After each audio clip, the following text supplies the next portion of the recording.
So we're doing it for the glory. Salvation, no? We do this para sa formation, para hindi sila mahirapan tomorrow. Kasi di naman papasok Monday bukas. So ginagawa namin to ngayon. So yung mga nakanya po doon, yung mga nag-meeting doon, at the same time mga nakaupulan doon, napapahirap po sila kasi pagod po sila.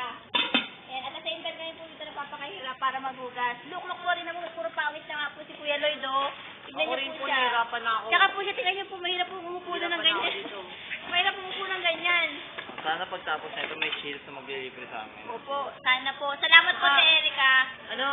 Ang init po. May, Halo-halo. ano hindi pa pwede May sakit pa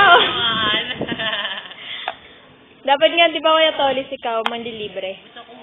Birthday mo kaya, February 4th. Malapit na. Oo nga, ay malapit na. Malapit na, next year. Next year. Hindi ka nang libre ng birthday mo, Kuya Tolis. Ako nga, hindi ako makapag-blow out ng sarili ko eh. Hindi, ba't sarili mo iisip mo? Iisip mo ibang tao. I mean, syempre yung celebration talaga, yung may handa-handa. Oo, kaya nga yung magpahanda ka sa akin, handaan mo kami. Sige, next year. Cheers. O, ikaw, Ate Mi, ano masasabi mo doon? Birthday niya. Okay na kasi birthday naman yung mag-ahanda. Paano mo lang yun?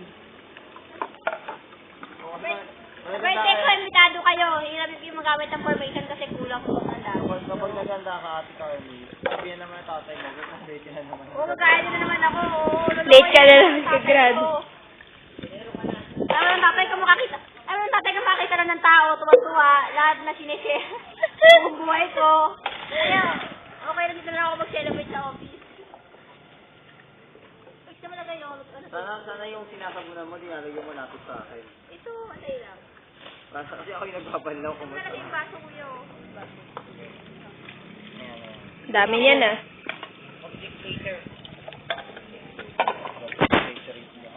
Aha.